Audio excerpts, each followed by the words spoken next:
craft beer scene is booming in Wisconsin. With new breweries popping up periodically, it can be hard to keep up with all of them. One that's making its mark on the scene is Stevens Point Brewery. I mean, the brewery's been around since 1857. Actually, the brewery was here before Stevens Point was Stevens Point. We provided beer for the Union troops in the Civil War. One of Wisconsin's legendary brew houses, Stevens Point Brewery has been around for well over a century, and its location is part of that success. Our city water always ranks very highly nationwide, so that allows a lot of our malt and hop character to come through without any off flavors created by treated water.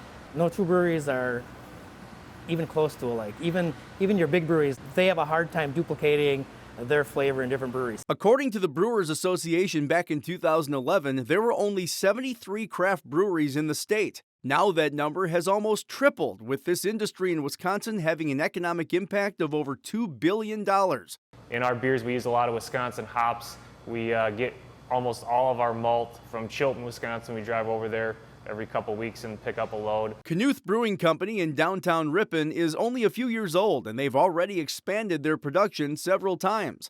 This small-scale brewery works around the clock to meet demand for their regional beer, putting a lot of time and attention into each locally sourced batch. But it's something that we're creating with our own hands from scratch. That's why our tagline is handcrafted artisan beer. We're creating something that we're proud of, that's unique. Thankfully, people enjoy it. Breese Malt and Ingredients have been producing malt out of Chilton, Wisconsin since the 1950s and have been a critical resource for many Wisconsin craft breweries, including New Glarus, Founders, and Central Waters attribute Breese Malt as part of their success. And now you know you're Wisconsin.